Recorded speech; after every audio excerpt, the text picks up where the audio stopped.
Oi, gente, tudo bom? E vamos falar do lançamento mais recente da Sheila Guedes, que é Por Desejo e Gratidão, que é o segundo livro da duologia Amores do Império. A gente vai acompanhar a Gabriela, viúva, e que lidera com punhos de ferro todo ali a fazenda, ela cuida de tudo. Ela é abolicionista, isso é uma característica muito grande nas séries da Sheila que se passam durante esse período, né? Os seus personagens principais são abolicionistas e isso é nada mais óbvio, né? Afinal de contas, ninguém em sã consciência é a favor da escravidão. Então, a gente vê a Gabriela sendo criada de uma maneira muito peculiar para a época. A Gabriela, ela tá sendo criada para ser completamente independente. Lembrando que é uma época onde não existe esse negócio de mulher independente. Ela caça, ela pesca, ela cavalga, ela faz tudo. Ela aprendeu tudo, até porque ela foi criada mais pela mãe do que pelo pai, porque o pai não está mais neste plano. Mas isso não é um grande problema, na verdade isso é uma característica muito normal em todos os romances que abordam essa época. As mulheres, elas sempre são à frente do seu tempo, elas sempre são contra as coisas que lhes são impostas, e isso daí faz parte de toda uma temática que a gente já tá cansado de ver e que não é uma coisa ruim.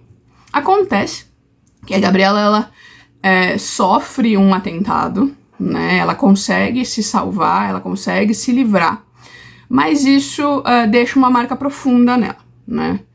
O que deixaria em qualquer uma de nós. Aí, a mãe dela e a companheira da mãe dela, o que pra mim não faz sentido acompanhando os livros da Sheila, né? Não faz o menor sentido, é uma das coisas que me incomodou, porque não é condizente com tudo que ela já escreveu. Ela, de todos os livros que eu li da autora até hoje, ela não colocou um romance LGBT, e foi inserido de uma maneira muito estranha, porque as histórias dessa duologia, elas passam meio que simultaneamente. Então, no primeiro livro, a personagem principal se refugia na casa da Gabriela e não é citado em nenhum momento essa questão, né? E a companheira da baronesa já está lá há muitos anos. Então, eu fiquei com aquela sensação de que a autora colocou isso para preencher uma agenda, para agradar algumas pessoas, e não como se isso realmente fosse algo que estivesse planejado.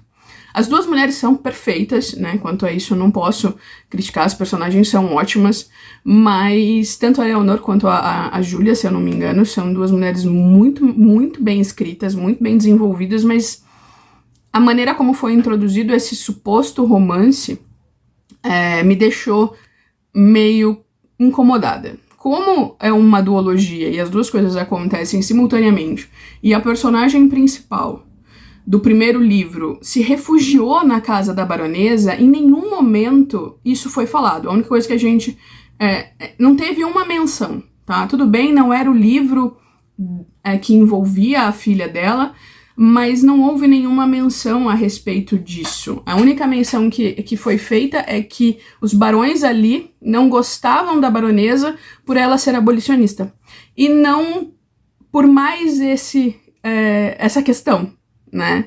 Então ficou ali, né, que eu fiquei com aquela sensação de que, tipo, vou colocar aqui porque estão me pedindo e eu preciso fazer isso. Então, ali não me perdeu, mas me deixou ali meio que incomodada. Não fez sentido com o enredo, né? Mas tudo bem. Aí a Gabriela é enviada pro Rio de Janeiro pra temporada, aquela coisa que a gente conhece, porque ela tá chegando na idade de casar, e a mãe acha que ela precisa aprender alguns costumes que foram falhos, né? Que ela não aprendeu, de etiqueta, elegância, como se portar e tudo mais, porque ela é bem selvagem, vai. Ela foi criada muito livre. Então, nada mais normal do que ela ser um pouco diferente de todas as mulheres da sociedade. E ela vai para o Rio de Janeiro e ela não suporta aquilo, é visível, é nítido o quanto aquilo incomoda ela.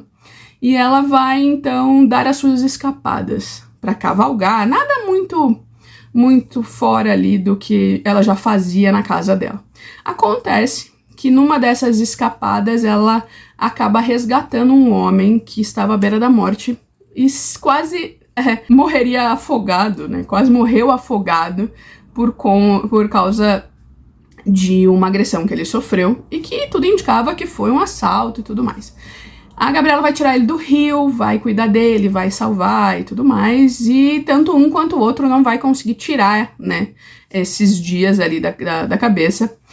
E o Bernardo vai ficar ali alucinado querendo encontrar a mulher que salvou a vida dele e que ele apelidou carinhosamente de Anjo. Ela, por outro lado, não quer dar o braço a torcer de que realmente ela gosta do Bernardo e que ela gostaria de ficar com ele. Mas como ela acha que ela deve seguir a agenda com a qual ela acredita, que é que a mulher não tem que casar, que a mulher pode ser livre, que a mulher pode viver um relacionamento do jeito que ela quiser, assim como a mãe dela faz e tudo mais, ela vai ficar o tempo inteiro lutando contra o que ela sente e o que ela acredita, né? São duas coisas muito distintas.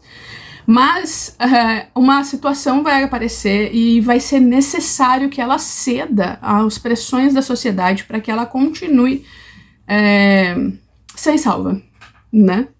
E se descobrirem o que ela fez, independente de ter sido legítima defesa ou não, naquela época isso não existia, ela vai acabar sofrendo as consequências e pagando pelo que ela fez e tudo mais.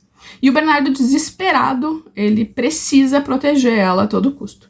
Então a gente fica com aquele dilema de caso não caso, te amo, mas não quero ceder, e papapá e tudo mais. E fica um pouco maçante, um pouco cansativo, porque a Gabriela fala isso desde a página 1, que ela não vai casar, que ela não vai casar, que ela não vai casar, que ela vai viver a vida dela da maneira como ela quer e tudo mais, e a gente sabe que isso não vai acontecer, mas ela fica o tempo inteiro batendo nessa tecla, o tempo inteiro falando sobre isso, e chega a ficar levemente cansativo.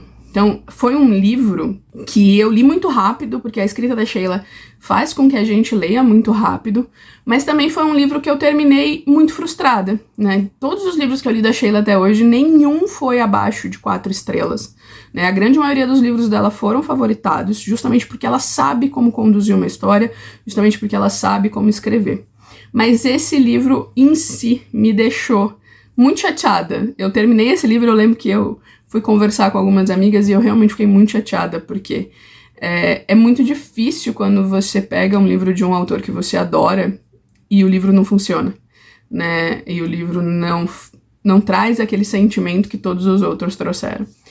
Vou deixar de ler a Sheila? Não vou deixar de ler a Sheila por causa de um livro, mas se isso se tornar algo corriqueiro, provavelmente um dia isso vai acontecer sim, e não vai ser algo que eu vou ficar feliz. Muito pelo contrário, vai ser algo que vai me deixar bem chateada por muito tempo. Mas, ainda assim, recomendo o livro, porque, na verdade, o que me incomodou pode não te incomodar, né?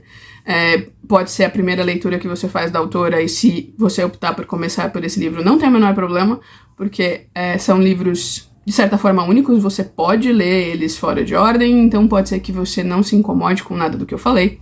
Mas fica aqui, infelizmente, um dia isso acontece e eu espero que seja a única vez que eu venha criticar algo no livro da Sheila, certo? Então é isso, a gente se vê no próximo e tchau!